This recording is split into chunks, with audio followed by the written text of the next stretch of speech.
નમસ્કાર દોસ્તો, સ્વાગત છે આપ સર્વનું તમારી પોતાની YouTube channel ocean coaching classes પર।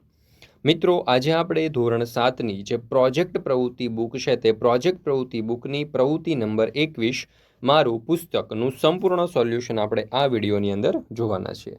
મિત્રો, આપણી આ ચેનલ ઉપર ધોરણ 7ની આ જે પ્રોજેક્ટ પ્રવૃત્તિ બુક છે તેની બધી જ પ્રવૃત્તિઓ અથવા તો બધા જ પ્રોજેક્ટના સંપૂર્ણ સોલ્યુશનના વિડીયો અને પીડીએફ મુકાઈ ચૂક્યા છે। આ વિડીયો અને પીડીએફનો અભ્યાસ કરવા માટેની લિંક તમને નીચે ડિસ્ક્રિપ્શન બોક્સમાં મળી જશે, જરૂરથી તેનો અભ્યાસ કરી લેજો। સાથે સાથે આપણા વોટ્સઅપ ગ્રુપમાં પણ જોડાઈ જજો, જેથી કરીને ધોરણ 7ની આ જે પ્રોજેક્ટ પ્રવૃત્તિ છે તેની બધી જ પ્રવૃત્તિઓના સંપૂર્ણ સોલ્યુશનના વિડીયો અને પીડીએફની લિંક તમને વોટ્સઅપ પર પ્રાપ્ત થતી રહે। ચાલો તો શરૂ કરીએ ધોરણ 7ની પ્રોજેક્ટ પ્રવૃત્તિ બુકની પ્રવૃત્તિ નંબર 21 મારું પુસ્તક। અહીં આપણને કહ્યું છે કે આપના મિત્ર અને શિક્ષકની મદદ વડે શાળા અને વર્ગના પુસ્તકાલયના પુસ્તકો વાંચો। વાંચ્યા બાદ જે પુસ્તક આપને ગમ્યું હોય તેમાંના કોઈ એક પુસ્તકની નીચે મુજબની વિગતો લખો। પુસ્તક વિશે લખેલી આ માહિતી તમને મદદ કરનાર મિત્ર અને શિક્ષકને બતાવો। આપ આ પ્રોજેક્ટ દરમિયાન પસંદ કરેલ પુસ્તકની માહિતી વર્ગ અને શાળાના પ્રાર્થના સંમેલનમાં પણ રજૂ કરી શકો છો। તો જોઈએ સર્વપ્રથમ તો આપણે પુસ્તકનું નામ, તો મળેલા જીવ। લેખકનું નામ છે પન્નાલાલ પટેલ। પુસ્તકની કિંમત છે 300 રૂપિયા। પુસ્તકના કુલ પાનાની સંખ્યા હતી 280। પુસ્તકમાં આપેલા કુલ પ્રકરણો તો 15। હવે આપણને એવું કહ્યું છે કે આ પુસ્તક આપને કઈ રીતે વાંચવા માટે મળ્યું, તો આ પુસ્તક મને મારા શાળાના પુસ્તકાલયમાંથી વાંચવા મળ્યું છે। ત્યાં ઘણા બધા પુસ્તકો છે જે શાળાના બાળકોને ઘરે વાંચવા માટે લઈ જવા દે છે।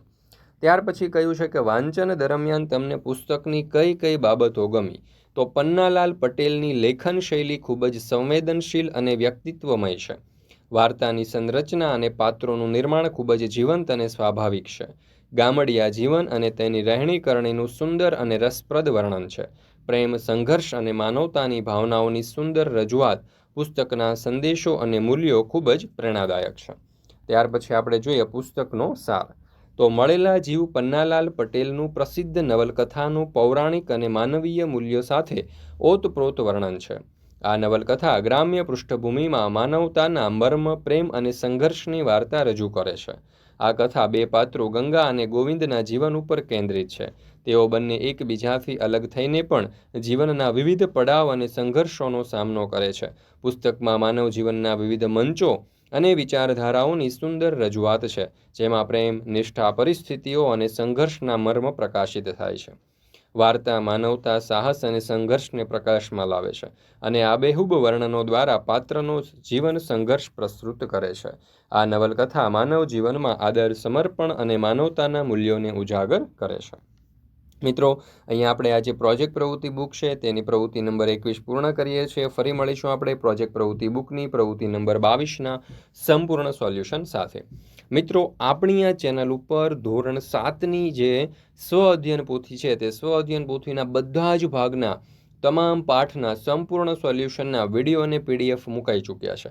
આ વિડીયો અને પીડીએફનો અભ્યાસ કરવા માટેની લિંક તમને નીચે ડિસ્ક્રિપ્શન બોક્સની અંદર મળી જશે, જરૂરથી તેનો અભ્યાસ કરી લેજો। સાથે સાથે આપણા વોટ્સઅપ ગ્રુપમાં પણ જોડાઈ જજો, જેથી કરીને આવનારા તમામ વિડીયો અને પીડીએફની લિંક તમને વોટ્સઅપ પર પ્રાપ્ત થતી રહે। ચાલો, ત્યાર પછી જે ધોરણ 7ની પ્રોજેક્ટ પ્રવૃત્તિ બુક છે તેની બધી જ પ્રવૃત્તિઓ જે છે, બધા જ પ્રોજેક્ટ જે છે તેના વિડીયો અને પીડીએફ પણ આપણી ચેનલ ઉપર મુકાઈ ચૂક્યા છે। આ વિડીયો અને પીડીએફનો અભ્યાસ કરવા માટેની લિંક પણ તમને નીચે ડિસ્ક્રિપ્શન બોક્સમાં મળી જશે, તો જરૂરથી તેનો અભ્યાસ કરી લેજો, અથવા તો અહીંયા તમને જે કોન્ટેક્ટ નંબર આપેલો છે એના ઉપર કોન્ટેક્ટ કરી અને વધારે માહિતી તમે મેળવી શકો છો। તો દોસ્તો, ફરી મળીશું આપણે પ્રોજેક્ટ પ્રવૃત્તિ બુકની પ્રવૃત્તિ નંબર 22ના સંપૂર્ણ સોલ્યુશન સાથે।